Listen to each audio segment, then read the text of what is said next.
Every group has one. You know who I'm talking about. The one person who, no matter how small the secret, eventually tells someone. And here's the strange part. It's almost never the person you'd expect. Think back to any group you've been part of. School, work, friends, even your own family.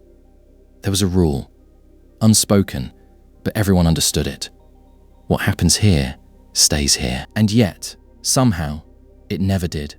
Someone always talked. Not because they were forced to. Not because they were caught. They just told. And afterward, everyone asked the same question. Why would they do that? Here's the thing most people get wrong about snitching. They think it's about loyalty or about being a bad person. But psychologically, it's not that simple. Humans are wired for something called social belonging. We don't just want to be part of a group, we want to matter inside it. And here's the twist. In every group, there's a hidden ranking system. Nobody says it out loud, but everyone feels it. Who's the leader? Who's the funny one? Who's replaceable? And the person at the bottom of that invisible ranking, the one who feels least secure in their place, is statistically the most likely to break the group's trust. Not because they're evil, because telling the secret gives them something the group never gave them. Power, attention, value. For one moment, they're not the outsider anymore. They're the one who knows something, the one who did something, the one everyone has to react to. It feels like control, even if it destroys the group behind them. Think about it from another angle. Groups create closeness, but closeness creates pressure. The longer people stay silent together, the heavier the secret gets. And some people can't hold weight quietly. They need release, so they find a reason to justify it. They needed to know. It wasn't fair to keep it hidden. I was just being honest. The story always sounds noble, but underneath the justification, there's usually something simpler. Relief. The relief of not carrying it anymore.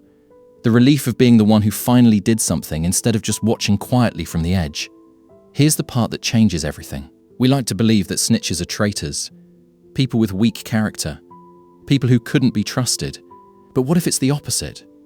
What if the person who tells the secret is often the person who feels the least trusted to begin with? Group psychology shows something uncomfortable. People who feel excluded, even slightly, even without realizing it, start protecting themselves before anyone protects them. If you don't fully belong, why fully protect the group? That's the quiet logic running underneath it. Not malice, self-preservation. The person who talks isn't always the traitor. Sometimes they're the person who never felt truly in. And this is where it gets even stranger. Because sometimes the group unintentionally creates that person. A joke that excluded them once. A decision made without asking them. A moment they were quietly overlooked. Nobody remembers doing it, but they remember feeling it. And feelings like that don't disappear. They wait. They wait for the moment loyalty is tested. And in that moment, the debt gets paid, even if no one else knew it existed. Here's another layer most people never think about.